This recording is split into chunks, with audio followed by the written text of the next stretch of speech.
celebrating the connection with our pets. This is Animal Radio, featuring your dream team, Veterinarian Dr. Debbie White and groomer Joey Villani. And here are your hosts, Hal Abrams and Judy Francis. Excuse me. Sorry about that. Bless you. God bless. Let me apologize right off the bat. I'm a little sick today. And oh, great. Now we're all going to get it in the studio. I was told not to come into the studio when I'm sick, and I have. So expect all these guys to be sick next week. Thank you. But I'll tell you why I'm here, because it's such a big show. I didn't want to miss it. I didn't want you guys to have all the fun without me. You know, when you were a little kid, you'd call in sick to school, and then when 3 o'clock came around and all the other kids were out playing, you were suddenly not sick anymore? Oh, yeah. Yeah. Oh, yeah, absolutely. Not the situation today for me. I want to play with you guys, but I'm sick, and hopefully you won't get sick. I stress that you take your vitamin C and drink your fluids. Well, it's like a field trip. You know, you said you get up in the morning and you say you're sick, and then you realize there's a field trip that day, and then all of a sudden not you tell sick your mom, anymore. not sick. No, Mom, I'm not sick. I can go. I can do this. Perfect healer. I'm okay. I'll be fine today. That was me. Yeah. Well, anyway, so this whole sickness thing brought up something in my mind. I had a big question about, I get pretty close to my kitties. They sleep at night with me, pretty close. And I'm always wondering, can they get the colds that humans have? Can they get any of those germs? And so A lot of them can pass them. Yeah. I know that. I had an experience with E. coli with a dog, not with me, but with a client. And the dog passed the E. coli virus onto their owner. Wow. Oh, my God. Zoonosis. Unwittingly. Yeah, zoonosis. So we'll ask Dr. Debbie about that a little later on, because I'm sure it's a question that other people are asking themselves right now. Especially during the flu season, I'm sure. Yeah. Coming up on the show today, we're going to have Brian Barczyk back. He's the weird snake guy who I think he's been bit like 100,000 times. At least. And he has like 30,000 snakes at home. Wow. And so he has a brand new TV show online, and we'll find out about that in just a few minutes right here on Animal Radio. Also, our good friend Dr. Bernadine Cruz will be back. And let's see, the last time she was on, she was talking about the sex life of cats and dogs. What was her book? The Secret Sex Lives of Cats and Dogs. Very funny book. She has a brand new book. A brand new, what is this? This is a TV show. TV show. Called The Secret Life of Cats. Yes. They had to take the sex part out. Yeah, because it's... Nat Geo wouldn't pick it up otherwise. But you can be rest assured she'll be talking about the sex life of cats and dogs. Or cats, at least. Dr. Bernadine Cruz will be joining us in just a few minutes right here on Animal Radio. Tammy Trujillo from the newsroom, what are you working on today? Have you ever lost your socks? All the time. Your socks go missing? Yep. Just one. Just one, yeah. I don't Just one, never lose right. two. Yeah. Well, I know I don't think that your puppy dog there is going to be big enough to do this, but I got a story of a Great Dane, and he was responsible for at least 43 missing socks. Ooh. And they had to do an X-ray to find them. This is, it's really serious. Only would 43 fit in a Great Dane. But I've got a great story about a contest on X-rays of weird stuff that vets have seen inside animal stomachs. And this Great Dane, 43 of them, that is indeed a record. Well, that's where socks go. Exactly. I have 4 dogs, and I'm always missing a lot of socks. So my dogs are small, so you figure I can get about 5 in each. So there's 20 socks. Right there. We've solved the age-old mystery. Where do socks go? They go into your dogs. That's all coming up with Tammy Trujillo in just a couple of minutes. Joey Villani, the Dogfather, what do you got for us today? We're going to be talking about sap. Sap? We're going to be talking about sap and how it affects your pet when it gets in their coat and how to get rid of it. Ooh. Tree sap. Yeah, that must be hard to get out. I'm thinking like either gum or goo be gone. Something like that. Peanut butter. Well, we'll find peanut butter. That might be good too. We'll find out in just a few minutes right here with Joey Villani.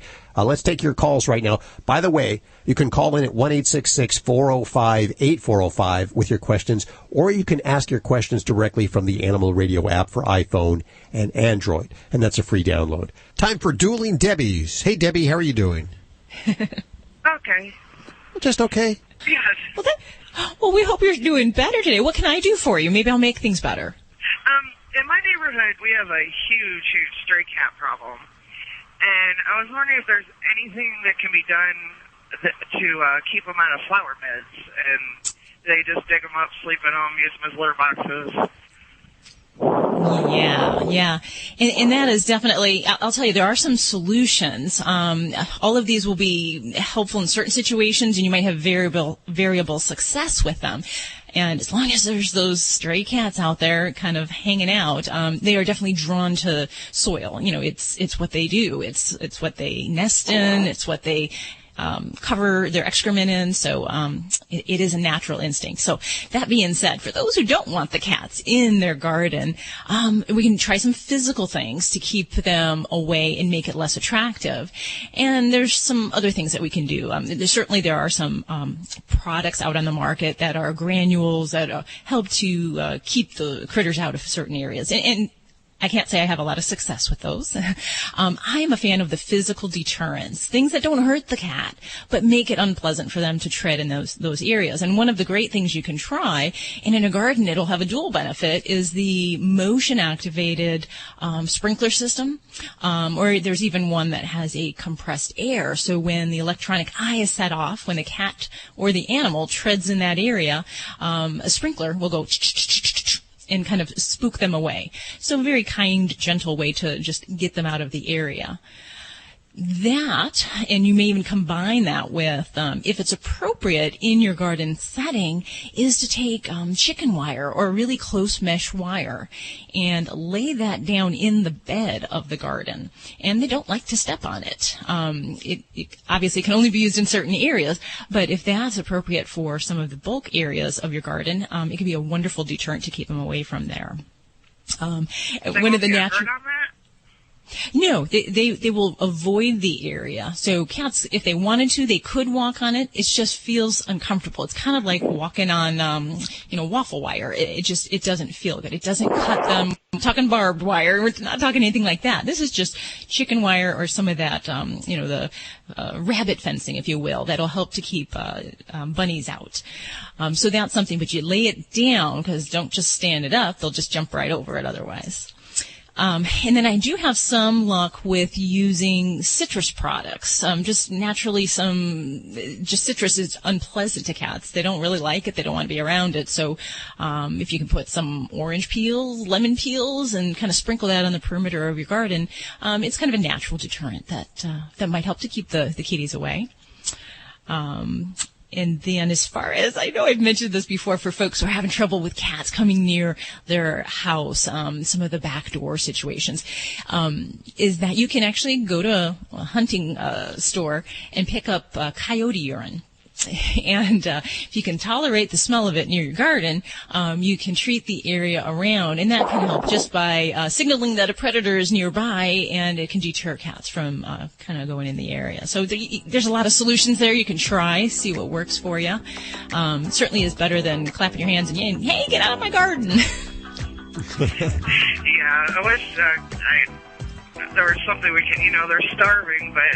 Last summer, I made the mistake of feeding a couple, and I'd come home and there was sweating on my porch. So I wish there was something to do to stop it, but... Yeah, and that is definitely one thing that you've hit upon that. As long as you offer food sources, those cats are going to be coming around. So you really have to cut that off in your area if you want them to stay away. You're not going to have any luck if you keep feeding them. Okay, well, I'll try some of those. Good luck with that, well, Debbie. Good luck. All right, thanks. That's always a tough problem there, but yeah, don't feed them. Oh my God, that's going to bring them around in a second. Feed them in your neighbor's yard.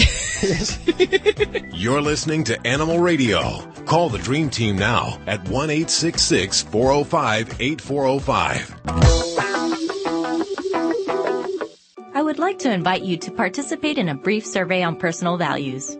I'll make a statement, and you simply think agree or disagree. Ready? Here we go. Statement 1. My life is complicated, so I appreciate simplicity. Agree or disagree? 2. I tend to make my own decisions, which may or may not be the popular ones. 3. When buying luxury products, I don't mind paying for the best, but I hate to overpay. 4. I value both form and function. And 5. I value pure, clean design. Now, if you agreed with these statements, you are the type of person for whom the 2014 Bosch kitchen was designed. With unrivaled European design, it's a kitchen designed around our mutual values. It's a kitchen designed around life, on your terms. The 2014 Bosch kitchen, perfection in every detail. Step up to a Bosch kitchen package of 3 or more appliances and get a 10% rebate. See the new Bosch kitchen at your Bosch retailer. You know Canine Caviar for their great human-grade ingredients in your dog's food. We now continue that tradition in excellent pet nutrition with 7 single-serving cat food trays. We love our cats and dogs, and that's why we're featuring all human-grade tuna, salmon, and chicken proteins with other hand-chosen ingredients to promote proper nutrition. They're in environmentally friendly, recyclable, BPA-free plastic trays. Look for canine and feline caviar products at your local pet supply store or online. For more information, call 800-392-7898.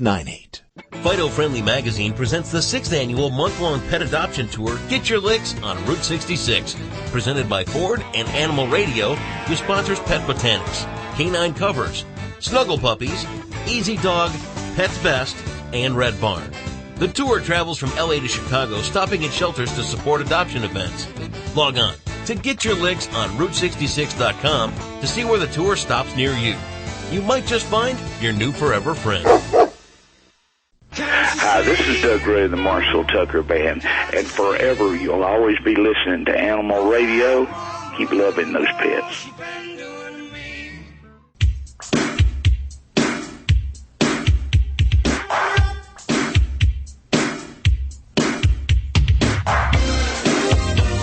Wow, that song right there goes back to 1987. The Whispers. Oh, I love that song. That's such a good dance song. They had hamsters, lots of hamsters. They would actually have the hamsters and iguanas in the studio when they would record music. Right, Big Hal. animal lovers. Right, Hal. It is Animal Radio, toll-free, 1-866-405-8405, or you can ask your questions from the Animal Radio app for iPhone and Android. Either way, you're going to get answers from probably, I would say, the most recognized experts on radio today in the animal industry. That, of course, being Dr. Debbie right here, and Joey Villani, and Ladybug, a studio stunt dog, who does actually answer a few calls for the animal types. Right now we go to Jackie. Hey, Jackie, how are you? I'm good. How are you? Good. Where do you live? I actually live on Long Island. Calling from Long Island. Okay. Yes.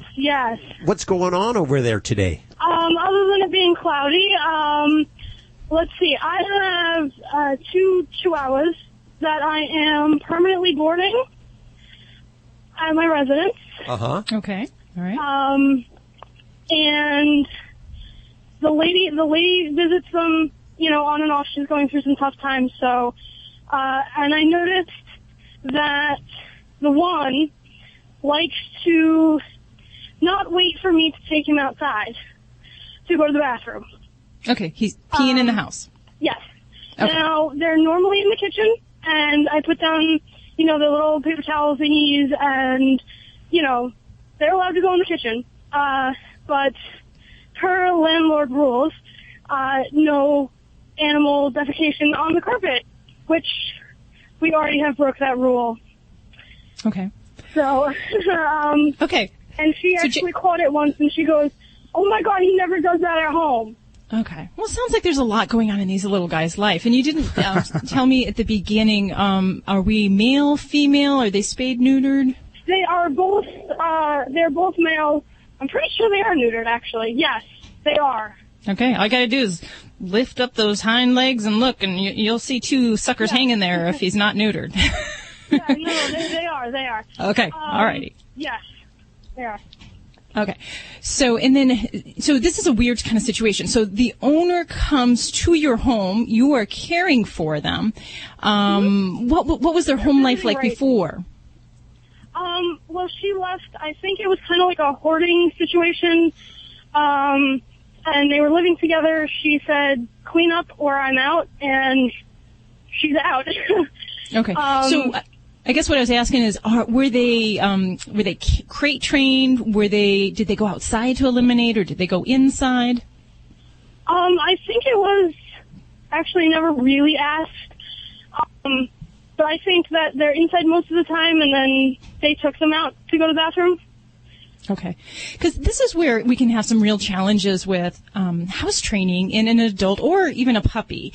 If we have different methods that we're asking the dog to learn and to differentiate what situations it's appropriate to do one thing and to not do it in another. So in many cases, it can be very confusing for a dog to say, I want you to go outside to go to the bathroom, but when I'm not around, here's this potty pad and I want you to go there. But at other times, I don't want you to go in the house and I want you to go outside. Or I want you to go in this room only and not that room. So that can be very difficult for many dogs, especially when we've got a lot of upheaval going on in these guys' life and they're living in a different environment. So for me, I'm going to say like the number one thing is decide how you are going to manage their potty needs while they're in your care. If you're going to do the outdoor training, make that your effort. Make that a sincere effort. And the goal would be to get off of those potty pads and to get them so that they can tell you and alert you when they want to go outside, and to as long as you're not leaving them longer than 8 hours at a stint, then they should be reliable if they're fully house trained. So we may have some failures. She said they were house trained. She said, oh yeah, they'll let you know and everything. And that completely went out the window when they came, which I understand is traumatic for them. Tiny little things in this completely different house. So I'm okay. And I have done, if I see him, start to go, it's only the one. If I see him start to go, I say no, and I, clip the leash on, grab him, put him outside, and we'll go for a good half an hour walk or so. Nothing. Mm-hmm. We come back in, I'm taking my shoes out, boom, there he goes. And he looks at me like he's doing it out of spite. Well, dogs don't pee out of spite, so forget that. Forget that theory. Now, so the basics, this is going to be true whether we have a puppy or an adult. But with an adult, I think the biggest challenge is that people tend to think, oh, they should understand this. They should know what I want them to do. So we don't always put as much effort. So imagine those doggies like they are little 8-week-old puppies. And you have to treat them as that. Because they're in a different environment. So even though they were house-trained, supposedly, in the other environment, it doesn't always translate. There can be situations where they might be uneasy in this new environment. They may not be confident going out to mark and to urinate where they need to go. So really, that's the number one thing, is supervising and confining them when you are not directly supervising them. And that means if you're in one room and they're in the other, that's not 100% supervision. We really need to have them either crated in a playpen or either tethered on a leash and on your side. So you really have to be that strict when it comes to the supervision. And then as with anything with house training, we want to clean things up thoroughly using a good enzymatically based cleaner that helps to break down the odors. You have to do that where they're going currently. We can try some things to make deterrents to not make those areas appealing for dogs and cats. I have the all natural one that has like the citrus scent, but that doesn't seem to be working. Well, a scent isn't going to matter so much as if it states that it's an enzyme-based cleaner. That's what we want. Okay. I don't care if it's got citrus or floral or whatever. You really need to have an enzyme-based one. That's number one. And then to make those areas, if there's particular areas that they're going, make that more unfavorable where we don't want them to go, we might put down things like a food bowl in that area, or we might put upside-down carpet runners, those little plastic carpet runners that have small little spikies. They don't hurt. They're just uncomfortable. You can put that down in areas to limit their access and to deter them from going in those areas. But you also need to take that opportunity to show them what you want them to do. Don't expect they're going to know. So take them out on a leash, just like that 8-week-old puppy that you would do. You take them out, go potty, go to the bathroom, whatever your key word is. Let them eliminate and reward them verbally and sometimes with treats when they are doing that appropriately. You have to remember that, because even though they're older, they still need that positive reward to say, that's what she wants me to do. I got it. Okay. So that's very important. It would be a good idea to carry some treats around, and then when they do say, good boy, and give them the treat. So keep the treats on at all times. I mean, you can. It doesn't have to be all about treats. It can be a toy. It could be love and affection. The biggest thing, and the biggest thing I feel people have the shortcoming, is giving them verbal praise. They do something good, and we don't always say, oh, good dog. So we have to take that opportunity to make sure that we pair that with the behavior that we want to see. And since both of these guys, you said both are boys, right? Yeah. Okay.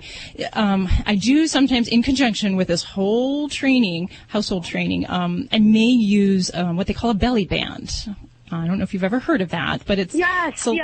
it can be very helpful for the male dog that is urinating in the house. And it helps, basically, it's a little stretchy bandage that kind of goes over their penis area. So if they urinate, they're kind of soiling themselves. And it's unpleasant, and most dogs will find that very unappealing. So that gives you one more maybe delay in the urination in the house. It doesn't mean it's not going to happen, but just may buy you a little bit of time. Right. Okay. That's a good idea. But recognize you're going to have good success and no accidents. Before we can consider these guys house trained, I would want to see them for 4 to 8 weeks of consecutive good behavior without any accidents. And then that's when we start to introduce more areas. So, I'm not about keeping dogs in kennels all day long, but we don't want them to have unrestricted access where they're going to get into trouble. Don't set them up to fail is basically what we want. No, I completely understand. Okay. So it is really, doesn't matter where they came from, but this environment is completely different, so they're not going to kind of remember what to do. Yeah. And just, because some pets that are either, say, pet store raised animals or they're in a shelter a long period of time, they may have they've been pre-trained. Some of it's unintentional because maybe they were sitting in a kennel or a shelter and looking for a home. So they may have not had that normal, consistent patterns of, it's time to go outside. Let's go to playtime. So consistency in the home environment right now is really going to help you a lot. So, make a schedule, write it down, and stick to it. All right, awesome. That sounds great. Well, I hope that helps you out, Jackie. Let us know how that goes. Thank you so much for listening. Absolutely. Thank you. 1-866-405-8405 for your calls for Dr. Debbie. Also for Joey Villani, Ladybug Studio Stunt Dog. We are we're almost mid. Get Your Licks on Route 66 Adoption Tour has kicked off, and today we are in Albuquerque, New Mexico at the PetSmart on Coors Bypass Road, and tomorrow we'll be in Santa Fe at the PetSmart on Zaffarano Drive. Wednesday we'll be in Amarillo, Texas, so if you live in any one of these cities there and you're looking for an animal, come join us for the Adoption Tour. Get Your Licks on Route 66. So much has changed since Geico started saving people money over 75 years ago. We weren't attached to our smartphones like today. Smartphones didn't exist. If you wanted to talk to someone, you just hollered out your back door. Hey, Darla, want to go steady? No chance? Okay, then. We had no privacy. But hey, with Geico, we always had good car insurance. Geico, saving people money on car insurance for over 75 years. Kubota RTVs have been the best-selling diesel utility vehicles in North America for the past 10 years. And now, they're even better. Introducing the new X-Series RTVs from Kubota. They're redesigned, rugged, and ready. Right now, get long-term financing as low as 0% APR on Kubota utility vehicles during Kubota's Gear Up and Go sales event. See your local Kubota dealer today. For more information or to find a participating dealer, go to Kubota.com. America was built by people with a few dollars and a dream. And while many don't know it, there's one path to success that still only requires a dream and about $10. That's right. If your dream is to start or grow your business, something as simple as the right business card could make all the difference. And today at Vistaprint.com, you can get 500 full-color business cards for only $9.99. That's right. Only $9.99. Just go to Vistaprint.com and enter promo code 7676 at checkout. That's Vistaprint.com, promo code 7676. You know Canine Caviar for their great human-grade ingredients in your dog's food. We now continue that tradition in excellent pet nutrition with 7 single-serving cat food trays. We love our cats and dogs, and that's why we're featuring all human-grade tuna, salmon, and chicken proteins with other hand-chosen ingredients to promote proper nutrition. They're in environmentally friendly, recyclable, BPA-free plastic trays. Look for canine and feline caviar products at your local pet supply store or online. For more information, call 800-392-7898. This is an Animal Radio News Update brought to you by Doctors Foster and Smith Pet Supplies, with thousands of quality products at low prices every day, so you save on every order. Visit fosterandsmith.com. And I'm Tammy Trujillo. Now here is something that is pretty awful, and it's becoming very prevalent. It actually has a name now. It's called pet flipping. It involves a criminal getting his hands on a cat or dog by stealing it or claiming to be the owner of a missing pet and then quickly selling the animal. Pet flippers snatch pets from front porches and backyards, or they pick them up if they're wandering the streets. The new buyer generally has no idea the pet actually belongs to somebody else who is desperately looking for the animal. Is your dog depressed? A recent survey of pet owners suggested as many as 80% of our dogs may be depressed or suffering from anxiety. It can be a little hard to tell because some of the behaviors are pretty common things like excessive barking at visitors, cars, even the vacuum. I've got one of those. Now, if you think your pet's behaving strangely, you really should take him to the vet for a checkup. If everything's fine, tell your vet about the pet's behavior. They may have a suggestion or prescribe an antidepressant or an anxiety medication like Prozac or Zoloft. Have you ever wondered where missing socks go? Well, one family in Oregon found out the hard way. Their 3-year-old Great Dane was miserable. He was coughing, just horrible. They rushed him to the emergency clinic there in Portland, and x-rays showed he had 43 socks in his stomach. It took 2.5 hours of surgery to get them out. The Great Dane went home one day after the surgery. He's just fine. Now, this story actually happened back in February, but it's just coming out now because it won in an annual contest of weirdest x-rays of what pets eat that's held by the magazine Veterinary Practice News. Among the other entries, a kitten that ate a toy alien figure. The x-ray looked fantastic on that. A bearded dragon that ate a miniature banana from a Barbie dream house, and a frog named Kermit that ate more than 30 small ornamental rocks. Luckily, all the animals are fine now. I'm Tammy Trujillo. Get more breaking animal news anytime at animalradio.com. This has been an Animal Radio News Update brought to you by Doctors Foster and Smith Pet Supplies. Visit fosterandsmith.com for pet supplies selected by veterinarians with 100% satisfaction guaranteed.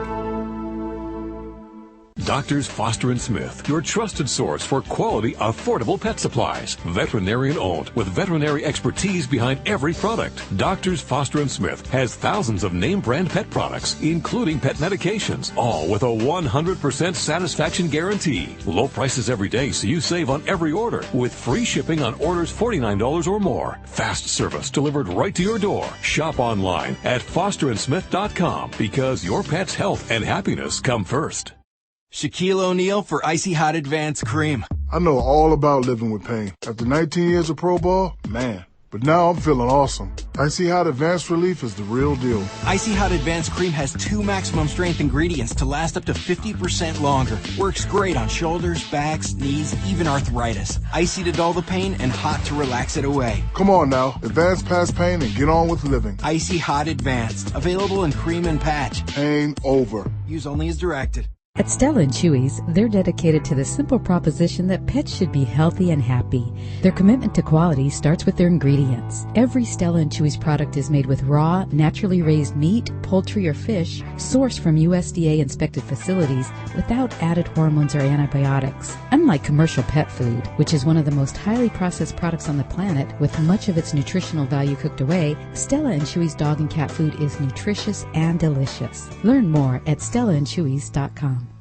Animal Radio's Hero People is underwritten by Zudarin, a non-surgical alternative to dog castration. One injection provides a safe, permanent, and virtually painless alternative to surgical castration. Learn more at www.zudarin.com. That's ZEUTERIN.com. You're listening to Animal Radio. Call the Dream Team now at 1-866-405-8405.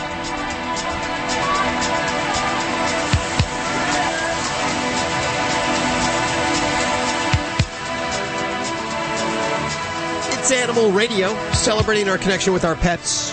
Oh, the Pet Shop Boys. And you know why they named themselves the Pet Shop Boys? Because not only did they have the iguanas, but they had flamingos, cats, and dogs all there in the recording studio when they did their music. What about penguins? Oh, I think so, too. Yeah, of course. I'm pretty sure about that. Well, Pet Shop, you see flamingos and penguins at Pet Shop. Right? They had no penguins there. Don't be making fun of me throwing in stuff that isn't true, okay? Because they didn't have any penguins, I'll tell you that right now. Okay. It's Animal Radio. The numbers are toll-free, 1-866-405-8405. I heard it on the radio. It must be true. And Dr. Debbie's answering your calls, as well as Dogfather Joey Villani.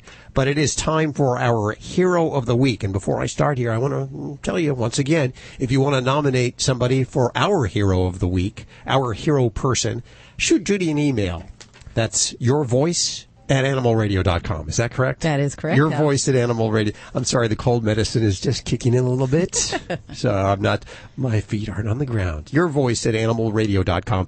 tell us about the person you'd like to nominate for Hero of the Week. Now, they don't have to be doing something for 1 million animals. No, they could be doing something for one single animal, whatever it is that they're doing, going above and beyond the call of duty. It doesn't have to be a cat or a dog either. Any kind of animal. It really, yeah. So we're celebrating the humans that do this kind of stuff, and this week it is Scott Clare. He's a California man. Scott, how are you doing? I'm doing good. Tell us a little bit about your dog. What's your dog's name? Bucko. Bucko. I love that. Why? Named after Buck O'Neill? Yes. The baseball player? Yes. Damn, I'm old. What? So tell us a little bit about Bucko. Bucko's a yellow lab. He's about 15 months old now. When he was a puppy, I took him to be neutered at 4 months, and that's when they discovered the irregular heartbeat before he went into, before they put him under anesthesia for the neutering. They gave him an ECG and saw the irregular heartbeat, which put into motion all this craziness. Well, the craziness, obviously something wrong with his heart. What was it? Ventricular arrhythmia. Oh, what does that mean? Is that life-threatening, or? Yes, because his heartbeat is too fast. What happens is, and I'm not a vet, but in the ventricle it just has a irregular heartbeat, and it's too fast. It's called tachycardia. I was told that because of this fast heartbeat, he could faint, he could suddenly fall over dead, and if he does last any amount of time, he'll eventually develop an oversized heart that will kill him. Wow. His body filling up with fluid and all this stuff. So. Yeah, and I just want to elaborate a little, because you did say the heart beats fast, but what kind of confusing with this condition is that the blood flow out of the heart is not effective. So even though the heart is trying to beat fast, they're not getting perfusion to their body. So therefore they faint. They can go into, an arrest or sudden death. And a lot of times it's caused by something else going on in the body, and other times it can be truly from a center of abnormal tissue in the heart that just doesn't signal things correctly within the muscle of the heart. When an animal like this comes into your office, Dr. Debbie, what is the prognosis usually? It really depends on the cause. It's life-threatening, and it really depends on if the pet, how clinical they are for it at the time. But thank goodness in this situation they found it before anesthesia, because that could certainly be a huge risk factor for going on. Well, that's why you check before you put animals under anesthesia for these kinds of things, isn't it? It is, and it's we want to keep that standard of care up where we do blood work and EKGs prior to anesthesia. So, Scott, what did you think when you got the news? Well, I just whatever the vets asked me to do or told me I could do, I did. So my local vet told me to take him to the cardiologist vet down in Los Angeles. So I took him down there. And you're from Bakersfield? Yes. Okay. I'm in Bakersfield. A couple hours, a few hour drive. Yeah. It was Woodland Hills, so it wasn't into the heart of L.A., thankfully. So anyway, Dr. Waterman there diagnosed him as having this ventricular tachycardia, and she told me that there was only one place in the country that could take care of him, and it was Cincinnati. So, Really? Of all the places, Cincinnati was the one place that would help him, huh? Yeah, there's over 100,000 vets in the U.S., and only one does ablation, and it's because no veterinarian school teaches ablation. So Dr. Wright went to a pediatric hospital to learn how to do ablation. Oh, interesting. And then she used that for animals. So you traveled 2,300 miles to Cincinnati? Yes, I did. In a car? Yes. Wow. He couldn't fly? A short amount of time I looked into flying. He was going to have to go through tests for that. So I'm looking at more expense for all these tests that he would have to do, and they still might not approve him to go on a flight. So I just decided, and I didn't want to be separated from him either, if they're going to put him in a cargo hole and stuff. Oh, yeah. So I just decided to suck it up and drive. Wise choice, because even healthy animals sometimes don't come out of those airplanes. And I'm so happy you didn't fly them, because with a heart condition, you just don't know how they're going to compensate for altitude and temperature and excitement. So, yeah, we don't have to do that. So 5 days on the road, then you arrived in Queen City, and what happened then? I didn't know Cincinnati was Queen City. But I checked into the hospital, or checked with the hospital, because he was supposed to go in the next day, and they held him for 24 hours. And then when he was scheduled for the surgery, their power goes out. Ooh. And so they scheduled him for surgery for the following day and found out the power had also fried their equipment. So I had to stay another week while they ordered and set up the equipment for him. Wow. Oh, wow. I can't imagine this was cheap, and there's probably no insurance that covered it. Well, I didn't have the insurance. I mean, I paid $1,000 for a puppy that had heart certifications and hip certifications and all that. They just didn't catch the irregular heartbeat. I guess because puppies have a fast heartbeat anyway. So, is that right, Doctor? To some point, but not to the levels that we get with ventricular tachycardia. That's not normal. Okay. So I waited another week, and they got all new equipment, which Dr. Wright thanked me for. That she got all new equipment, and they on that next day, they did the ablation. It was an 8-hour procedure, and a doctor from Cardiac Hospital, or the Children's Cardiac Hospital in Cincinnati, assists Dr. Wright while she does this. He just donates his time. Wow. And then, of course, they had an anesthesiologist in there as well. So anyway, back to the money. $10,000. Anyway, they hadn't done one before, I think, probably while we're talking. But sure. Bucko was the first ever to have a ventricular tachycardia, a ventricular ablation procedure. Wow. And so that's how all this publicity happened regarding him. Well, now, so how is he now? He is great, but on October 3rd we go to L.A. again to have a final evaluation of his heart with an ECG and a 24-hour monitor. Well, this is why you're my hero this week. You have gone above and beyond the duty for Bucko, and that includes driving 2,300 miles, pulling out $10,000, which is a lot of money. You love that animal, obviously, and I salute you. I salute you, Scott. Oh, thank you. Doing good work. Bucko and Dr. Wright are the real heroes. I salute them, too. And go give Bucko a hug from all of us right now, and thank you so much for hanging with us today and telling us your story. Thank you. There you go. Another wonderful story, a hero, truly. So if you know somebody like this, nominate them. Send Judy an email at yourvoice@animalradio.com. Animal Radio's Hero People is underwritten by Zuderin, the only FDA-approved non-surgical method for sterilization of male dogs. Zuderin offers an alternative to neutering male dogs, thus helping reduce the pet overpopulation problem. One injection provides a safe, permanent, and virtually painless alternative to surgical castration. Zuderin, a permanent and cost-effective alternative to neutering male dogs. Learn more at www.zuderin.com. That's ZEUTERIN.com.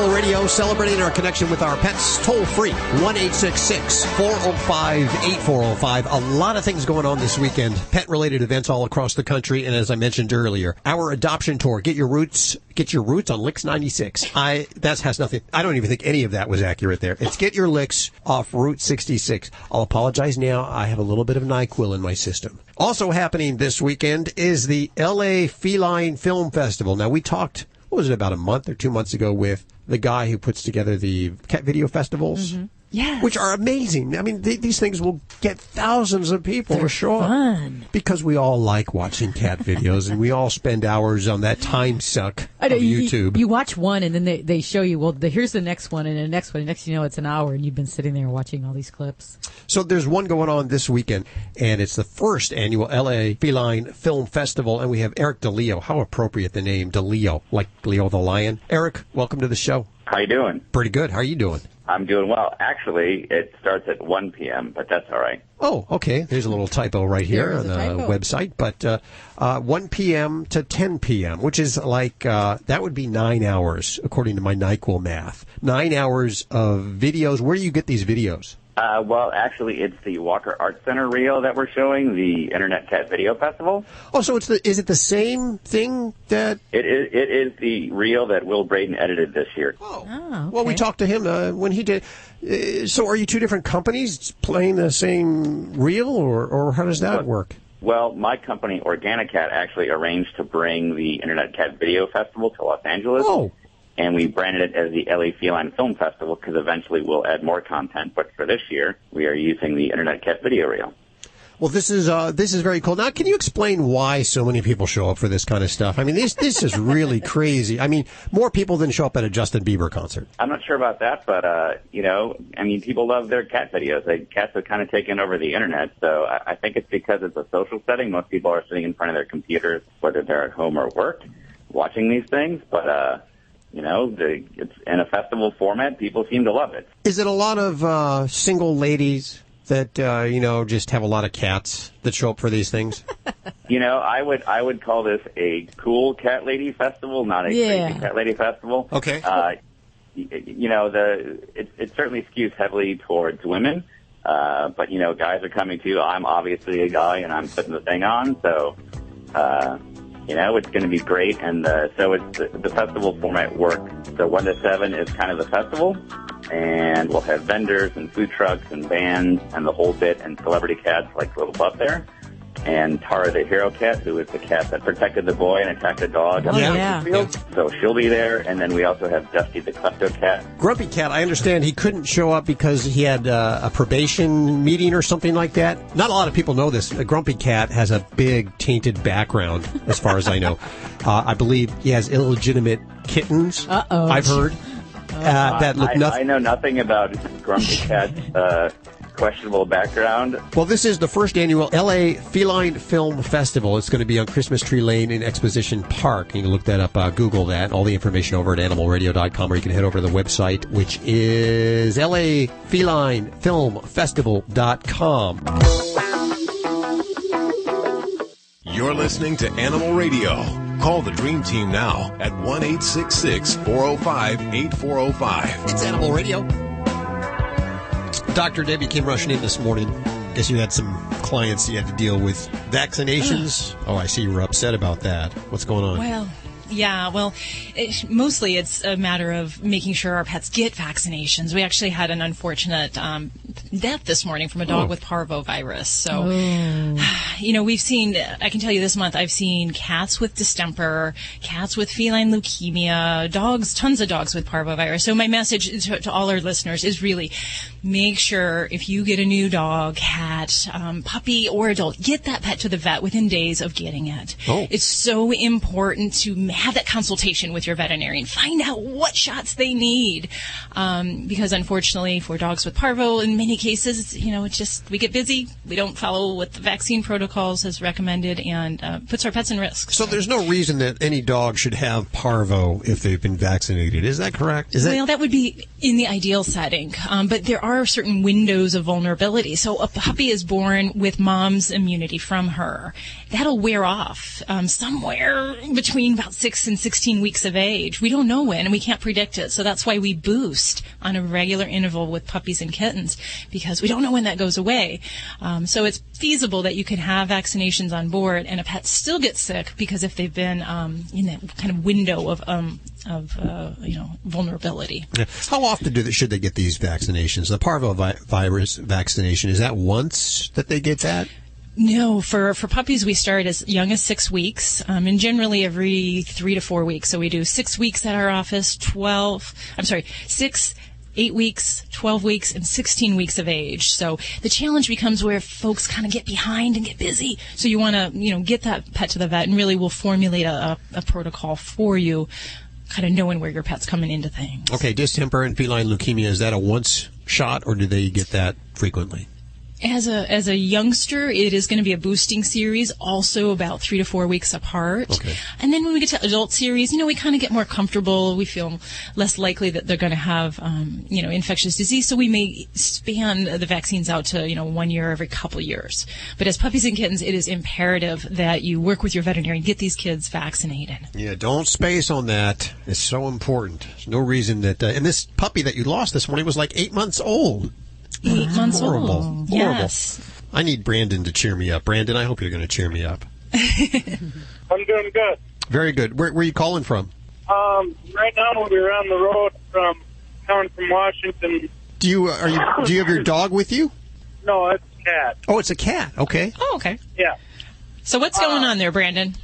I just have a couple questions. Is there, my cat was diagnosed with hyperthyroidism 2 years ago. Okay. And, is there anything to be able to do for that? They told me that I could get medication that I'd have to give to him, every month. It'd be $50-some bucks. Yeah, so if your kitty was diagnosed with hyperthyroidism, what basically that means is that the thyroid gland is producing too much of its hormone, and that causes the body's metabolism to go into overdrive. So cats with hyperthyroidism tend to eat crazily. They have a strong appetite, but they lose weight. They might vomit. They might have a lot of thirst and urination, and untreated, it will be fatal from the consequences of the high thyroid hormone, the heart disease that sets in, or the other complications. So, yes, this absolutely needs to be treated. And the good thing is there are various options to treat pets with thyroid disease depending on your cat's situation and your, honestly, your financial situation. So the preferred way to treat a cat with a high thyroid is it's a type of radioactive iodine treatment that basically destroys the abnormal tumor that produces this, and it spares all the healthy tissue. So that's very nice. It's very targeted. It tends to be pretty expensive, though, and it may not be available in all parts of the country, depending on where you're at. But that is usually my first recommendation. But in my area, it's usually about $1,000 starting price. So it's definitely not the first line or the most realistic for everyone. But yes, the other options that we tend to go with would be a little bit on the cheaper side, can be medication. And medication, generally maybe $50 a month sounds realistic. There is some monitoring that has to be done with that. So some blood levels have to be drawn to make sure we're giving enough and not too much of this medicine. And also to watch for side effects, because the medicine for a high thyroid condition can sometimes have some liver consequences, and some cats just can't tolerate it. They'll just have vomiting, diarrhea. They don't do well on it. That medicine can be in a pill, a liquid, and there's even a form you can apply to the skin on the ears, and that can be a nice alternative for some folks that just, their cat's not the easiest to medicate. So that might be a thought. And then even more recently, the new way to even address thyroid problems in cats is a special diet made by Science Diet. It's a prescription diet called YD. And what's really cool about this food is it is a super, super low in iodine. And that helps to kind of, if you look at it, reverse the thyroid condition. And there are some cats that I have that are managed without medicine, solely on eating this diet and nothing but this diet. And that's the hard thing for many folks, is the cats have to eat it. You can't give treats. You can't give other brands. They can't get into the other cat's food. But that can be a nice way, and it's still an economical way to try to manage this condition. So it really just depends, Brandon, on what you're kind of prepared for doing. If there's other stuff going on, because sometimes cats with thyroid disease will have heart problems. They can have high blood pressure. And then we always have to watch kind of a kidney problem that sometimes is kind of hiding under the surface. So you said right now your kitty's not being treated for this? Correct. Okay, so I hope I can encourage you, because of all these horrible things I've told you that can happen if we don't treat it, to at least see which option might work for you to get this baby on some kind of therapy at this time. So, like, where could I find that plant diet at? Would that be a Walmart or something? Never. This is a medication in a kibble format. So you are not going to find a food like this anywhere on the market, on any shelf outside of your veterinary office. And the reason is because it could be very dangerous if it's given to a pet that doesn't have this condition. So what you're going to need to do is work with your veterinarian, tell them what kind of finances, what your goals are, what you're prepared to do for your kitty, and between your vet and yourself, you can come up with what option might be the best, whether it's the food or the medication route or the iodine treatment. But you definitely need to take the kitty into the vet and to work with your vet. 1-866-405-8405. That's toll free. Doesn't cost you a penny.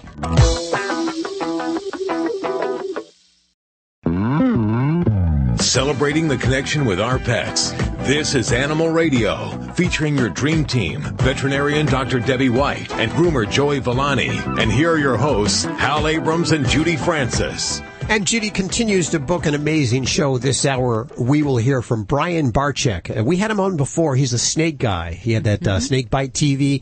The guy who's been bitten 100,000 times and has 30,000 snakes. Doesn't learn, does he? And he's up to new fun stuff, and we'll find out about that in just a few minutes right here on Animal Radio. Also, Joey, what are you going to be talking about this hour? We're going to be talking about sap. Very exciting sap, okay? And how it affects your dog's coat when it gets in there and hardens up and makes a hard little ball that you got to get rid of. Oh, okay. That's on the way right here on Animal Radio. Let's go to the phones for you first. Right now, 1-866-405-8405. You ready to go to the phones, Doc? I sure am. Let's go to the phones. I think we have Joyce here. Hi, Joyce. Well, hello, Doctor. How are you? I am doing really wonderful today. What do you have going on with you? We have a Jack Russell Chihuahua mix that we got in October. Someone put the dog in my sister's yard at 11 o'clock at night. We thought that she had been spayed because there was a mark on her tummy that looked like that she had had surgery. But evidently she wasn't, so she may have had puppies at some time. But we did have her spayed 4 weeks ago, and now she has a little stuffed toy, which is a fire hydrant, and she thinks the toy is her baby. Okay. She licks it, cleans it, she picks it up and cries and whines. Is this something that's serious or no? No, not at all. And she's actually going through what we descriptively call false pregnancy. And even though all of her reproductive parts are gone, in many dogs, they'll go through this kind of cycle of hormones afterwards. And sometimes it is more of the dogs that were pregnant or may have been used for breeding. So we do see that a little bit more with them. But basically, those hormones are still telling her body that she's pregnant. And all of those bodily changes will still happen as if she was pregnant. And some dogs will actually look like they're gaining weight. They will even produce milk. So you might even see that if you look there and she looks a little bit engorged down by the mammary area. That is commonly seen in a false pregnancy. And then definitely the behavioral things where you see her carrying a baby around and nursing the baby, cleaning the baby, whatever it might be, whether it's a fire hydrant or if it's, heaven forbid, a dog. But all of those type of behaviors are all very normal. With a false pregnancy, the interesting thing is that these signs will last as long as a regular pregnancy does. So if she was just spayed, 4 to 5 weeks ago, you still have maybe another couple weeks of this kind of behavior going on. So nothing you really need to do other than give her that little time with her little fire hydrant baby and just make sure she's comfortable. Watch for behavioral things. Some females might get a little bit, aggressive, as if they would if they were truly pregnant and guarding their babies. So give her a little bit of extra space, lots of love, and just know that she'll get through this year eventually. Right. We go to the dog park, and she took the toy with her one day because she wouldn't leave it at home, and she buried it in a hollow tree over there. And she did not want me to get her out of the tree so I could get the toy. Okay. We finally did manage that, and of course it had to be washed, and she didn't like it because I washed the toy. Yeah. And that definitely, you're seeing some of those kind of protective mothering instincts that dogs can have. So the trick is to not get into that situation while she's still going through these hormone fluctuations. So the kind of in rewind mode, I would probably say, let's work on a way to not have that toy go with her to certain situations where she's around other people or dogs where she might become, a little bit possessive about that. So try to give her a treat, give her food in exchange for that little baby so that in those situations you don't put yourself or anyone else at risk. And like I said, just give her a little extra love, a little extra space, and she'll get through there. So keep up the work there, Joyce. And this is Dr. Debbie with Animal Radio, 1-866-405-8405. Hey, Roger, how you doing? Fine, how are you? Very good. You're on with Dr. Debbie. Hi, Doc. How are you? Well, hi, I'm great. How are you doing today? I'm wonderful. I just want to know if you can solve my dog's problem. I'll give it my darndest. Okay. I've got a 6-month-old Jack Russell puppy, and his skin is pink all the time, and he scratches a lot. And it's really, really pink. And our vet said to try giving him Benadryl. She thought maybe that solved the itching, but it hasn't. Okay. Does it change anything with the redness with him? No. Is he itchy in any particular area, or is it kind of all over him? His bad. Now he's pink all over, but he really does the digging on his lower back. Okay. And as far as fleas, things of that nature, do you have any issues with that? No, he has no fleas. He's inside. At first, I thought maybe he's getting sunburned, from being outside, but he's not outside that much. And is there any hair loss in any of the areas where he's messing with that? Where he's chewing, the hair's a little bit shorter, but it's not really hair loss. All righty. Well, a couple thoughts that I have. One is that I would definitely make sure, even though we don't see any kind of critters like fleas, I would want to check him for types of skin mites. And in a young dog, that certainly could be a possibility. And sometimes if we don't even see these things, which are, little microscopic critters, I'll even still try a medication to treat for mites, because there are some types that are really hard to find, and we can retest and not see the type of mite called sarcoptes, and that is quite itchy for a lot of dogs. So I would try that route, and then also for a young dog that's itchy and having some redness, even some rash type changes, I really would examine the possibility of food allergy. We kind of went through a little bit of that with the vet. You did? Okay. Did you try anything different? Did we what now? I'm sorry. Oh, did you try anything different? Any food changes? Oh, yes, we did, and that didn't change. We did. That was the first thought of hers was that it was a food allergy, and that didn't seem to do anything. Okay. So tell me what kind of diet that you tried and how long. Gosh, my wife's on the feeding. Well, he's on pedigree right now, which is a dry food, and we tried a canned food for a while, and I can't tell you what it was, but it's something that the vet recommended. Okay, because when we're talking about food allergies, it's just kind of an innate problem with certain proteins or carbohydrates. So I like to do a food trial on a special hypoallergenic diet for about 6 to 8 weeks. If during that time we have little breakthroughs where we're getting little food off the table or milk bones or they're getting into the cat's food, then all those little episodes kind of decrease the whole efficacy of a food trial. So that's where if we invest the time and the money in some of these diets, I want to make sure just like all of those little details that, we keep that all kind of in a control within our means. Right. And hypoallergenic foods that I would tend to go for in a dog, especially a short-haired dog, I really like some of the different hydrolyzed protein diets for this type of issue. And that might be like Hill's, ZD, Purina has one that's called HA. And these are basically diets that the proteins are still used by the body, but they're very small and they kind of go past the immune receptors in the stomach and the gut. And for a pet who has a food allergy, it's one way to trick their immune system. But that would be something that I would What was the Hills again? ZD. Z as in zebra. Okay, because I think Hills is what we tried, I think. Okay. And, there's a lot of other ways to go with hypoallergenic diets. So, lamb and rice used to be an old hypoallergenic type of diet, but, we do see pets that actually can become sensitive to any kind of food, whether it's, chicken and rice or lamb and rice. So there are some different diets out there that might be duck-based, venison-based, so some of those things might be still within the realm of trying. Now, if we've ruled out all these other problems, we've done a really good, thorough food trial, I do have some luck with a medication that is used for allergies. And rather than putting a young dog on steroids, which is just a lifetime of just, giving him a lot of side effects he doesn't need, I will actually look at some different immune modulator drugs. And there's one called Atopica, which is a cyclosporine-based drug, and that for a lot of dogs with allergies is a real relief.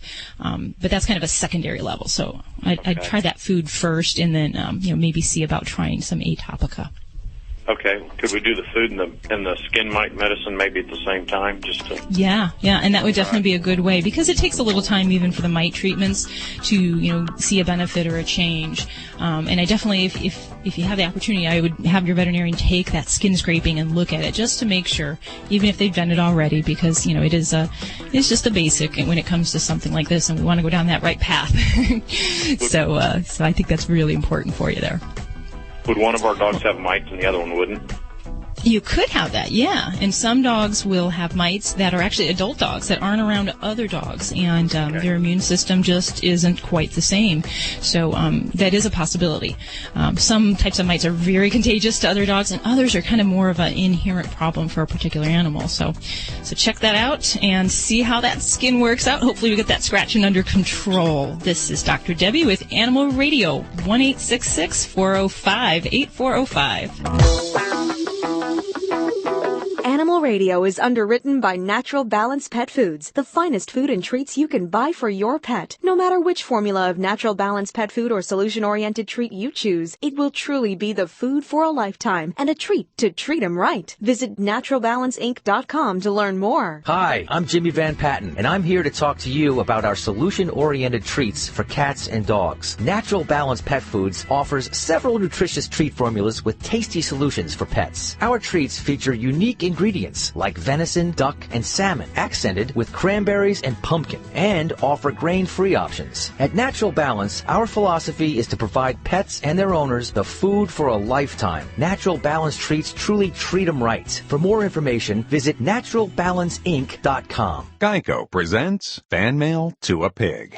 Dear Maxwell, first off, hope you are well. And I am. Seems like all you do is promote Geico's web and app abilities. And while I really enjoyed your last commercial where you talked about how I could take a photo of my VIN number and add it to my account all via my Geico app, I've got to think it doesn't leave you much time for anything else. Do tell. Sincerely, Miranda Morgan.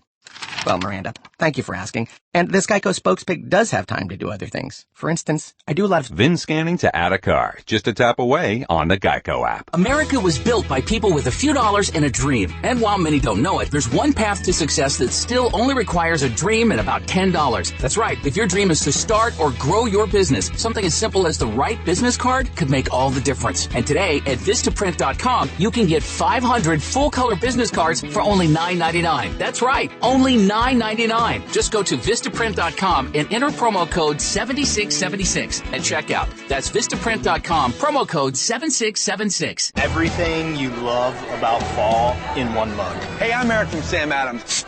Sam Adams Oktoberfest is here. It's really good. Sweet, malty, and delicious. Cheers. Oh wow, that is really tasty. If I were to think of a taste of like Halloween, it'd be Oktoberfest. Smooth caramel roasted mullet. In the fall, when I see it, I grab it. The Oktoberfest is what I look forward to every year. This is just perfection in a glass. Sam Adams Oktoberfest. Enjoy it while it's here. Boston Beer Company, Boston, Mass. Sip responsibly. You're listening to Animal Radio. Find us at animalradio.com. Log on, learn more. Hi, this is Justin Silver from CBS's Dogs in the City here on Animal Radio, just reminding you to always stay new to your pets. You're listening to Animal Radio. Call the Dream Team now at 1-866-405-8405. You know, when we started the Facebook page here at Animal Radio, I was pretty sure the internet wasn't even going to catch on. And it did. Just in I think case so. Yeah, it's going to be around. Check out the Facebook page now. It's pretty cool what they're doing over there. Allie is our brand new social media director over there, and she's whipped out some amazing prizes to give out each week for your funny pictures for Wacky Wednesday. So if you have a wacky picture of your pet, you want to head to our Facebook page, and this week you can pick up a free Thunder shirt. Ooh. This is a nice little prize. Yeah, it is. All kinds of Those are prizes. neat. They are. If you have a dog, and I believe even cats. They have, for cats too. That suffer from anxiety. Sometimes this helps. And so we'll get you one of those if you have the wackiest Wednesday photo up at our Facebook page. Check it out, facebook.com at Animal Radio. And Tammy, what are you working on for this hour? I have got a great story about a retired military dog who saved thousands of lives of American soldiers in Afghanistan. Well, Kay came home and needed some help himself, and boy, did people rally to get Kay the surgery he needs so he can have a wonderful, happy, healthy retirement. That's on the way. Right now, I believe we have Dana on the phone. Hi, Dana. Hi there. How are you doing? Pretty good. Where are you calling from? I'm calling from California, Monterey Park. I'm at work. Okay. Working on a weekend. Oh, yeah. I'm in security, so I'm at a bank, so we work 24/7. Ooh. Not just myself, but everyone, a full crew. Ooh. It sounds sort of like our jobs. A little bit like that. Definitely like my job working on weekends. Yeah, you get called in all hours, I bet, Dr. Debbie. Oh, definitely. What can we do for you here, Dana? Hi, Dr. Debbie. Let me explain my problem. I have 2 cats. One of them, my tomcat, I've had him about a year and a half. He looks Siamese. Got 5 toes on both paws, and he looks Siamese. Oh, cool. Yes, I love polydactyls. Oh, man, and he's got the blue eyes and Siamese markings. But the problem is I got a female. She's part Siamese. I've had her since she was a baby. When Eukanuba changed their formula about 4 or 5 months ago, she refused to eat the new formula. Okay. No, I'm not kidding. She weighs about maybe 6.5, 7 pounds. She went down to less than 4 pounds in weight because she would not eat the new formula. I went through so much. I even took her into the vet. The vet said, well, she looks healthy and everything. I want to run a blood test and x-rays and everything else. I have $400. I went, I'm sorry, I can't afford that. I love this little girl, but getting her to eat any food other than wet food, I can mix it with the cat food, with dry food, and she'll eat the wet food plus the dry. But I can't afford that every day. So I She's going to break the food bank there. Right. I have gone through so many varieties of cat food that have been told me, well, this will probably work. This will probably work. She turns her nose up at everything and tries to bury it. Okay. I've even tried her on the Eukanuba. She goes over, sniffs it, turns her ass end up at it, and walks away. Won't even touch it. Well, I finally found one, a girl, my next-door neighbor.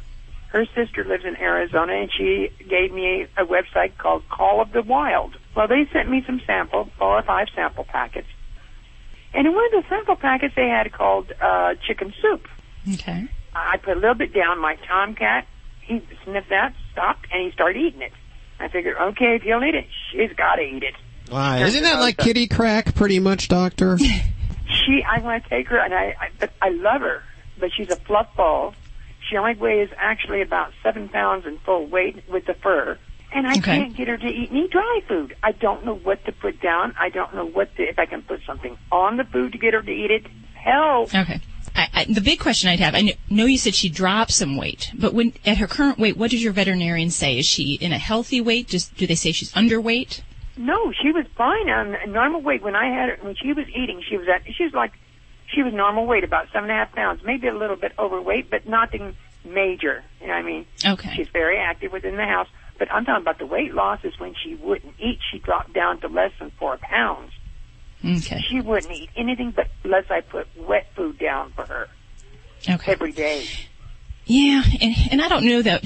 I mean, I'd love to blame this all on just a dietary or a food preference type thing. But gosh, to have a kitty that doesn't eat anything and doesn't prefer anything, sometimes we will go to the canned foods.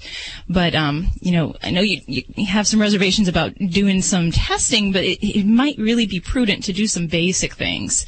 Maybe not if you can't commit to that whole $400 bill, but there might be some things we want to check out because there can be some metabolic problems that will cause a pet's appetite to be poor.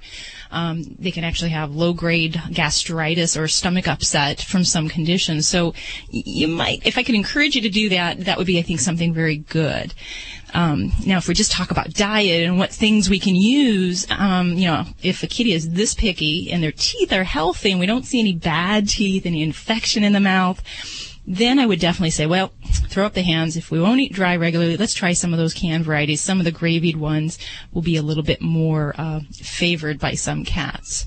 We throw in the extra added benefit, is kind of heating it in the microwave and making it extra stinky, smelly, and canned cat food. You heat it up a little bit and it sends people walking the other direction, but cats seem to come running. So I would try that. As far as some of those other products you've mentioned that you tried some samples, if I have a cat that's this fussy and we've ruled out medical problems, I do kind of give in to their preferences. Now, that would be, if she's a little bit on the skinny side, I would definitely encourage you to look into that medical aspect. If she's in a healthy weight, I don't know. I don't always like to give in to, pulling those exotic things off the shelf, because the richer foods, the more variability we throw into the diet, that's going to throw more to her digestive system. We want a nice, stable, consistent diet, and that's the best thing for dogs and cats. If we can keep them on a regimen, their guts will be thankful, and the litter box will be thankful also. I can't even get her to eat the Friskies dry food. She will not. Well, you know what? If she eats that canned food, that's where I'm going to say throw up your hands. There's different arguments for dry versus canned food. For some cats, we actually, feeding canned foods may be a little bit healthier for some conditions. So, I would say if she'll eat that canned food, give into it. If you find a particular brand that she really likes and she's consistent with her appetite, stick with it. Friskies won't be on the top of my list, but if it works for her and you and her are happy and, her appetite is more stable, then that's really the ultimate goal. It's all about, they make our lives happy. We need to make her lives happy and within reason. Keep up those efforts there, Dana. Hopefully we'll get your girl to eat real regular here. This is Dr. Debbie with Animal Radio, 1-866-405-8405. I should only be so finicky. You're listening to Animal Radio. Call the Dream Team now at 1-866-405-8405. Hi, this is Elaine Boozler on Animal Radio. Stay and neuter your pets and some of your exes. Hi, this is Danica McKellar, spokesperson for the 6th annual month-long pet adoption tour, Get Your Licks on Route 66. Presented by Fido Friendly Magazine and powered by Ford, the tour travels from LA to Chicago, stopping at shelters along the way to support adoption events. Thousands of dogs, puppies, kittens, and cats are in shelters around the country just waiting for their forever homes. To find out more, please visit FidoFriendly.com. Open your heart and home and adopt a shelter pet today. I did it myself 2 weeks ago, and our entire family is in love. There is a movement to simplify, a movement to find balance. It is a movement that's defined in every Bosch kitchen. Bosch kitchens are designed to be everything a modern kitchen should be. The precise technology in every Bosch appliance was invented with you in mind. Side opening oven doors that give easier cavity access. Induction cooktops with zones that adapt to the size of your cookware. Dishwashers with a third rack to fit cutlery, whisks, and tongs. And with flush installation, the Bosch kitchen gives you a clean, integrated, and definitively European look. There is a movement to value simplicity as a luxury. There is a movement toward perfection in every detail. There is a movement toward the 2014 Bosch kitchen. Step up to a Bosch kitchen package of 3 or more appliances and get a 10% rebate. See the new Bosch kitchen at your Bosch retailer. Suffering from allergy congestion? I was so stuffed up at the fall festival. I couldn't smell the apple cider or enjoy the hayride. Then I tried Allegra D. Allegra D decongests and depressurizes with a fast, non-drowsy antihistamine plus a powerful decongestant. It starts working in 1 hour and lasts for 24 hours of congestion-free breathing. Now, fall is truly breathtaking again. Allegra D, defense against allergy congestion. Look for Allegra D at the pharmacy counter. Use only as directed. Visit Allegra.com. This is an Animal Radio News Update brought to you by Doctors Foster and Smith Pet Supplies, with thousands of quality products at low prices every day, so you save on every order. Visit fosterandsmith.com. I'm Tammy Trujillo. A year-long project that started back in February is the very first Pan-Africa aerial survey of savanna elephants since the 1970s. It's being funded by Microsoft co-founder Paul Allen and includes 18 countries. It's called the Great Elephant Census. It doesn't include forest elephants because you can't spot them from the air. Ecologist Mike Chase is the lead researcher on the project and says if they know more, they have a better chance of saving the elephants. And he shared an amazing and at the same time horrifying fact that in 2013, they know that 96 elephants a day were being lost in Africa to poaching and other threats. Well, this is pretty interesting. This is from the Isle of Guernsey off the coast of England, and it's been working on a series of animal welfare law updates. The first one is now in effect, and it calls for a person to face charges if they don't make sure that animals are free of pain. Basically, if an animal is hurt, you have to take it to the vet. It's based on what they're calling the so-called 5 freedoms for animals. Freedom from thirst, hunger, and malnutrition, freedom from discomfort, freedom from pain, injury, or disease, freedom from fear and distress, and the freedom to express normal behavior patterns. Sounds like a great plan, except that veterinarian appointments on Guernsey cost just a tiny bit less than a regular human doctor appointment. But the government there says if you can't afford to keep a pet happy and healthy, then you shouldn't have one. And a retired military dog who is credited with saving thousands of lives is going to get the life-saving surgery he needs. Kay is an 8-year-old pit bull and lab mix who was rescued from a shelter in Texas and then trained to sniff out IEDs in Afghanistan. He now lives with his former handler, Army Specialist Brandon Donahue, and his family in Colorado. They recently found out Kay has a tumor in his heart that is causing it to beat improperly. And the vet said that Kay would only live a few months if that tumor wasn't removed. If they got it out, though, Kay would be happy and healthy for another 5 or 6 years. So the family started a GoFundMe account and raised more than the $6,000 needed for the surgery. They plan to use the extra money to pay for Kay's checkups and medications and support him through a very well-deserved retirement. I'm Tammy Trujillo. Get more breaking animal news anytime at animalradio.com. This has been an Animal Radio News Update brought to you by Doctors Foster and Smith Pet Supplies. Visit fosterandsmith.com for pet supplies selected by veterinarians with 100% satisfaction guaranteed. Doctors Foster and Smith, your trusted source for quality, affordable pet supplies. Veterinarian owned with veterinary expertise behind every product. Doctors Foster and Smith has thousands of name brand pet products, including pet medications, all with a 100% satisfaction guarantee. Low prices every day so you save on every order with free shipping on orders $49 or more. Fast service delivered right to your door. Shop online at fosterandsmith.com because your pet's health and happiness come first. Bellawood Flooring has changed its finishing process. So for the first time ever, Lumber Liquidators is clearing out their current stock of Bellawood at unbelievable prices. Get Bellawood Red Oak Solid pre-finished hardwood for an incredible $2.99 per square foot. That's over 30% off already low prices. Even stunning solid Bellawood Bolivian Rosewood for an amazing 51% off. These are not seconds. This is first quality with a transferable 100-year warranty. So go to lumberliquidators.com today to find the store nearest you. Special 18-month financing is available, but hurry, these clearance deals end Tuesday. Geico RV presents Reflections from the Road. After a few hours riding in my RV, I get in the zone. It's just me, the road, and the savings I get with Geico RV insurance. There's no more worries, no more 9-to-5 hustle. It's like I'm a caged animal set free. What's that? Is it a grizzly bear? No, it's just me switching to Geico RV insurance. Saving money, wild and free. Geico, for your RV, trailer, or camper. See how much you could save. Shaquille O'Neal for Icy Hot Advanced Cream. I know all about living with pain. After 19 years of pro ball, man, but now I'm feeling awesome. Icy Hot Advanced Relief is the real deal. Icy Hot Advanced Cream has 2 maximum strength ingredients to last up to 50% longer. Works great on shoulders, backs, knees, even arthritis. Icy to dull the pain and hot to relax it away. Come on now, advance past pain and get on with living. Icy Hot Advanced. Available in cream and patch. Pain over. Use only as directed.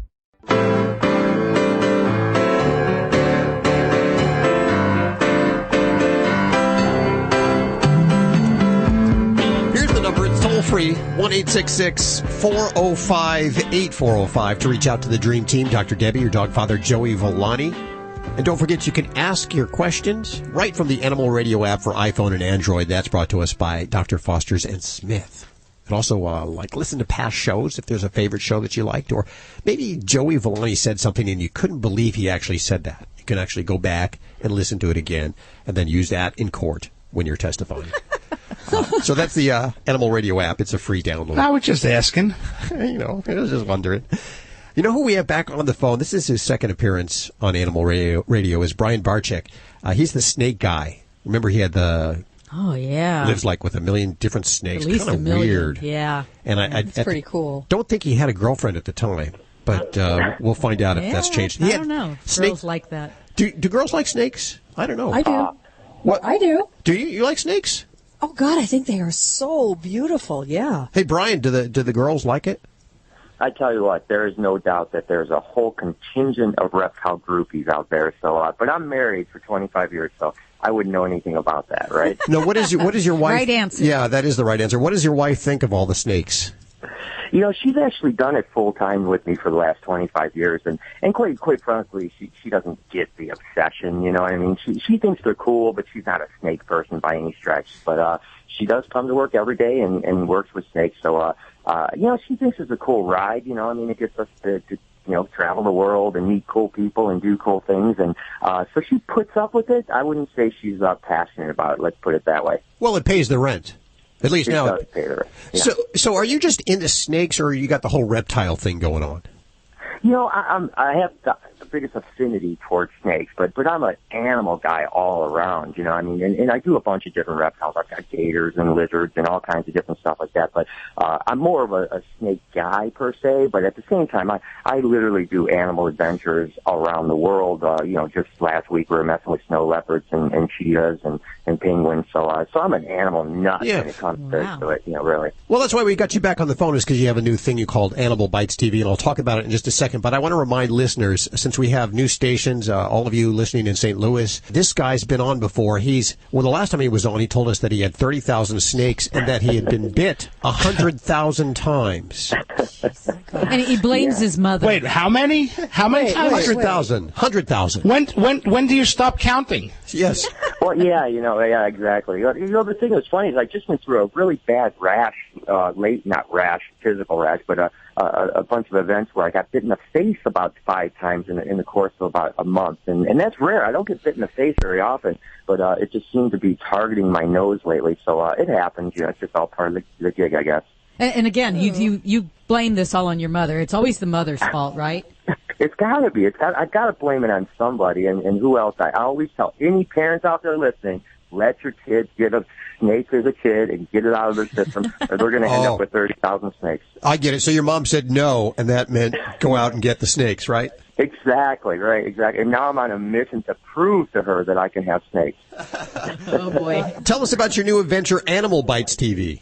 Yeah, it's really cool. We obviously are an online video. We started with Snake Bites TV about 7 years ago, and we grew to, almost 250,000 subscribers on YouTube, a couple million views a month. And we decided to launch an animal network, because we all know as animal lovers, and you guys are maybe not scaly lovers, but animal lovers. And so we decided to put the old programming that kind of went away from the networks over the last 5 years in particular. We all see that the network's more sensational, bad programming. Now a lot of the animal networks aren't even putting animal shows out. It's about building tree houses and cutting down redwood forests and stuff like that. So we decided to go back to our roots and put out a network that will eventually be close to 30 shows a week of all animals, not just reptiles, but all animals. And our tagline is, for animal lovers, by animal lovers. So literally, we produce the network. The animal lovers produce the network, and it's by experts. It's not hired actors that pretend like they know about animals. These are real, marine biologists and cat experts. And I mean, this is for animal lovers by animal lovers. I like that. It's about time because, you're right. Animal Planet and Nat Geo hardly have animal shows anymore. But you remember back in the 80s, there was a network called MTV, which stood for Music Television. It doesn't have any music on it anymore. The same thing has happened. Exactly. Same owners, by the way. Yeah, absolutely. And I've always told people that, as much as animal lovers are upset at Animal Planet, it's no more so than history buffs are mad at History Channel, right? Yep. I mean, history doesn't have shows about history anymore. So this is just really the way the networks are going. And that's fine because we all know that online is really the future of entertainment. So we want to bring that entertainment. And again, we're not bound by advertisers that will force us to get such high ratings. We can do whatever we want. We can put out shows that are very niche shows. We've got a bug show that is in development right now. That'll be a very, very niche show. But, there's going to be some hardcore bug people that are going to love to see an entomologist talk about his passion about beetles or whatever. Awesome. I think it's great. And you know what? I'm going to make a unilateral decision right now without consulting the boss. I think Animal Radio needs to back this guy here for what he's doing. I think you guys are doing some awesome stuff. Well, thank you so much. And I mean, geez, I just hope that we can reach people with the message of how awesome wildlife is, and we don't have to demonize them. And I'll do it without trying to get bit in the face as much as possible. Check out Brian Barczyk's new show, Animal Bites TV. It's online at animalbitesbytes.tv. And, of course, links to everything you've heard on today's show over at animalradio.com. Brian, thanks for hanging with us. Let's do it again soon. Absolutely. Yeah, I'll be here anytime, guys. Thank you. Always a fun guy. Always like to have him on. Kind of crazy to do all of that stuff, though. Wow, that just blows me away.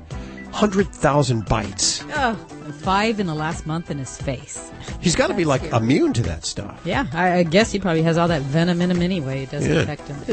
I wouldn't want him to bite anybody. Yeah, that's what you should be afraid of. You're listening to Animal Radio. If you missed any part of today's show, visit us at animalradio.com or download the Animal Radio app for iPhone and Android.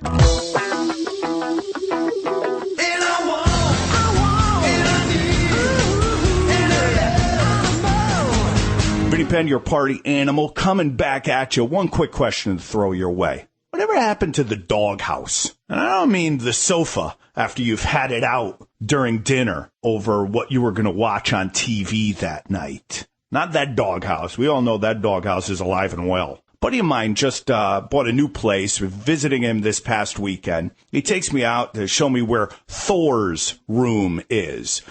And Thor's room, to be honest with you, is what I would call the back patio. Huge awning, big sofa bed, plush, very comfortable. This whole area to meander about. And it got me to thinking about when I was a kid, almost every backyard had that really cool, just kitschy, cool doghouse way in the corner. And it was exactly that. I mean, it was a little small for some of the dogs, sometimes pretty big for some of the other dogs. And it would have their name over the roof. I mean, sure, back then we thought, when it pours and rains, they must run it. It never stopped to think how much the dog might love it in there. They don't need to be upgraded to the bridal suite. I don't know that a lot of I think the animal communicators out there, as much as I think that's farcical, they might tell you, I'm looking at Spot here and I think he needs some space. I think he wants some distance from you guys. And, on the back patio, he could hear you squabbling over the O'Reilly factor, and it's not really working for him. The back patio? Please don't let the doghouse go the way of even the birdhouse or the tree house. Some other guys I know pointed to the fort they had in the backyard for their kids, and it was completely prefab. It was not just those planks wedged into the tree with the ladder just being planks of wood nailed into the tree kind of haphazardly. This is what youth was in the 70s. No, you weren't safe in that tree house in the backyard, and you didn't want to be. And yeah, the doghouse was a little bit small for the dog, and maybe he did get a little bit scared during thunderstorms, but it was better than him hearing the two of you make love. I'm Vinny Penn, your party animal, baby.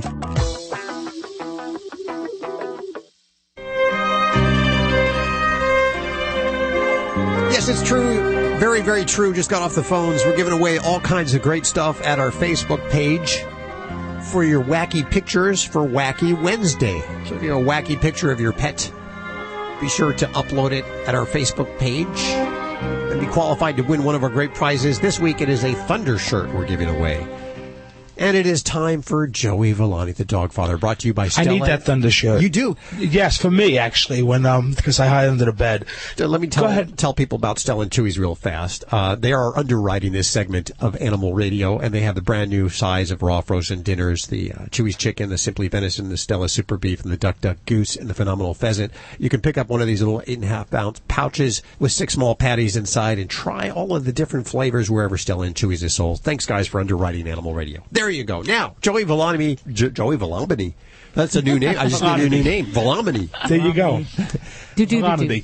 So, I want to talk about something, but I haven't experienced it too much out here. And I don't know, maybe it's just an East Coast and Central U.S. thing. How about tree sap? I mean, do we deal with tree sap out here? Yes, we do. California? Yeah, we do. Yep. Really? See, okay. I guess I haven't. In my hair last year, I was cutting down trees and I got it in my hair. It's the worst stuff to get out. Well, you know what happens with a lot of the dogs that come into the groom on is, they're walking around and it's bad enough when it gets on their back and on their coat, but when they walk in and it gets in their pads and it gets hard and then it just starts, picking up everything else, the burrs and the hair just knots up and the rocks and the twigs. And we had a situation, about a year ago, back in New Jersey where a dog, got a serious infection, mainly because of everything that he was walking on now that was stuck in there. And it was hard as a rock, and I'm sure it had to be, pretty uncomfortable for the pet. What most groomers will do is actually they'll shave that hair out of most dogs, not all, out of the pads of their feet and get rid of it. But if you notice this at home, there's two things. I mean, it's always good if you can just call your groomer and get it taken care of. But if you don't have the money or you don't have the time at that particular time, what breaks down any types of gum, saps, and oils is oils themselves, okay? You can use any type of degreaser and scrub all day long, and it's not going to break it down. So Dawn won't do it? No, Dawn won't, not with a tree sap and not with a gum type thing. I mean, did you ever get gum in your hair and try to wash it out? Oh, you have to cut it out. The same situation. Exactly. Peanut butter. And in some situations, you still may have to. Now, peanut butter, you know what works good, and I'll tell you why, because it's a high oil content, and it's really the oil is what's breaking it down. So if you use the baby oil or mineral oil or something that's going to be non-toxic for your pet, you got to watch out. Some people, they sell stuff in the stores called Goo-Gone. Now that's, it's not made to be put on your pet's skin. But something like a baby oil, and what you're going to do is you're going to just apply a little bit on a cotton ball or on a cloth and work it in really good. You can even put it on your fingers and work it in real good and let it sit on 5-10 minutes. And in most cases, you'll be able to comb it out with all the ease in the world. It'll come right out without causing any discomfort for your pet. Now, the part that stinks that from behind that is now you have a greasy dog, but you can spot clean it with a little pet shampoo, whether it's waterless or a Well, now if you use peanut butter, won't they clean themselves? I mean, won't they? You know what? That's a good idea. I never thought of that. You might have just thought so. I can revolutionize grooming. Yeah. Just, rub peanut butter on the dogs, have them lick it off, and send the dogs home. That's how I take a bath. You're listening to Animal Radio. If you missed any part of today's show, visit us at animalradio.com or download the Animal Radio app for iPhone and Android. Gotta tell you, we were cutting off the tortoise penis earlier. Oh, really? This is very exciting for you, especially. Why were you doing that? Well, I didn't get to do it. One of my associates was doing it, but she was recently trained in some special techniques on spaying and neutering desert tortoises, which, believe it or not, we have a population problem in captivity in the desert. I didn't know that. And then there's a wild population that's actually protected. So you're not telling me that population control for tortoises is you actually cut their penis off, is it? It's one method of it, yes. Oh my so gosh. For the males, basically, yes, we amputate their penis, but there's nothing else important in there. It's just kind of a reproductive structure. They still urinate, they have no other problems, and they still have their hormones, so they can still, be the big bad boys if they want. Can I say that you just get a little too excited for that, about that whole thing? It is just so cool. It's just the neatest thing. I don't know. But yes, I will say there were no males in the room when the procedure was done. Yeah. Wow. Okay. There you go. It's a different thing for her every day when she walks. Imagine having a job where you walk in every day and something different. Today, it's just cutting off a tortoise penis. Yeah. So if you're sitting in a cubicle bitching and moaning about your same old job, Think about that for a second. Think about Dr. Debbie's life. And her husband's a vet too. I can imagine the stories that they swap at home. Yeah, when you sit down for dinner, do you talk about work? Sometimes, yeah. Is it like, hey, honey, are you enjoying the turtle soup? We usually have like a few minutes. We have allotment of 5 to 10 minute max where we talk about that kind of stuff, and then we have to shut it off because it can invade too much of your personal life. So it is tough, but there's a lot of professional couples that are married in the same profession. We have on the phone, this is a really cool story. You'll love this. Dr. Sarah Boston is joining us, and she's just written a book called Lucky Dog, How Being a Veterinarian Saved My Life. And she, too, is also a husband-wife vet team. Welcome to the show. How are you doing, Doc? I'm great. Thanks for having me. So your husband, does he practice in the same office as you, or do you have two different practices? No, he's a large animal vet, and I'm a small animal surgical oncologist. So our days are about as different as they can be, but still be in the same profession. But like Dr. Debbie, I definitely appreciate being able to sit down and talk to him about my day. Yeah, it's nice to have somebody that you can go home and that understands what you do. And I bet you he has big forearms, too. Stop it. The new book, Lucky Dog, How Being a Veterinarian Saved My Life. Tell us a little bit about it, because I understand you are an oncologist, a surgical oncologist for animals. Is that correct? I am. Yeah, I take care of dogs and cats with cancer, and my specialty is surgery. I do just cancer surgery for dogs and cats. And I was in a situation where I found a mass in my own neck, and because of what I do and the animals I treat, I knew that it was new, and I knew that it was a thyroid mass, and I was concerned that it was a thyroid carcinoma, because that's something I see relatively commonly in my patients and in dogs. And so because of my knowledge, I think it really helped me to push for a diagnosis and push for surgery. Unfortunately, I was in a pretty slow system. I was in the community healthcare system, which I do love, but it was slow and it was frustrating. That's the Canada's healthcare system? Yeah, I'm Canadian. I work in Florida now, but at the time I was in Canada, Yes. And I definitely, felt like my own patients get faster, better care, and so that's what stimulated me to write this book. Well, you said that the initial diagnosis which you made wasn't confirmed by other doctors? Yeah, I did have, because thyroid cancer is not that common, although it is on the rise, I did have 4 doctors tell me that it was, either definitely benign or most likely to be benign, and that I shouldn't worry so much about it. And there's definitely a very strong method of advocacy in this book. I think if you think something's wrong with you, or if you think something's wrong with your pet, you really need to be an advocate in the healthcare system, whichever healthcare system you happen to be in. Well, that's scary, because if you think about someone else going through that, they wouldn't have had the knowledge that you had, and it could have gotten really bad before it was caught. I agree. It definitely scares me to think about that, because I at times felt a bit crazy because people kept telling me I was wrong, but there was something inside me that I kept thinking, I really think this was concerning, and it was growing, and the mass, it wasn't there, and then it suddenly was there, and I ultrasounded it with my husband Steve's ultrasound machine. That's the benefit of having a large animal vet around. I don't know anybody who would do that at all. Although I think there's a few vets who would, because most people who are non-veterinarian think that's crazy, and then I tell vets and they're like, oh yeah, I've done that. But I did that mostly because I just wanted to look, and I couldn't get an ultrasound for a week and a half, and I just thought, well, I just want to see what's going on. We're curious people as veterinarians, and unfortunately what I saw was very consistent with what I see in my own canine patients who have thyroid cancer. So what happened? Ultimately, did you have to have surgery? What happened to you? I had 2 surgeries. So I had one side of my thyroid removed, and then it did come back as a thyroid carcinoma. That took quite a while. It took 2.5 months for me to go from finding the mass to having my first surgery. And then I had a second surgery to remove my entire thyroid gland, and then I had radioactive iodine. And I should probably say I'm doing great, because people who ask me are always sort of tentative about that. But I'm definitely in remission, most likely cured. Thyroid cancer, if it is caught early, does have a very high cure rate. Is it the same treatment for animals as it is for humans? Almost the same.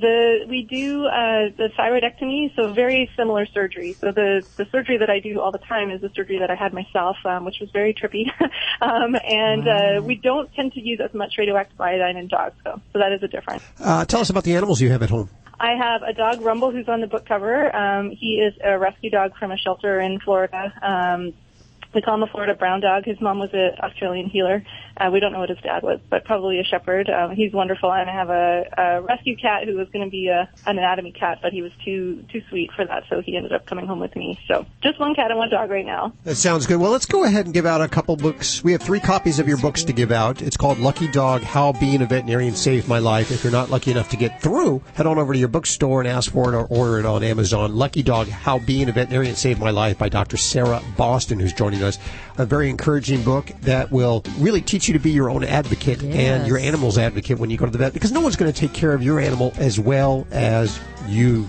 You know your animal better than your vet does. Exactly. One of the things I should mention, even though it's a book about cancer, is, if I do say so myself, it's a very funny book, and I think it will make people laugh. Good. And cry sometimes. But so it does teach us to laugh sometimes when you're going through hard times. Well, that's the best medicine. It is. Thank you so much for hanging with us today. Thank you for having me. It was great to meet you guys. Well, it just flew by. Before we go, I want to remind you to download the Animal Radio app. It's a free download for iPhone and Android. You can ask your questions as well as listen to the show right from the Animal Radio app. Also, I'm going to encourage you to head on over to our Facebook page this week. We're having contests every week, and we award prizes. I think I covered it. You ready to go, guys? Wow. Okay, we're out of here. We'll see you next week. Bye. Bye. Take care, guys.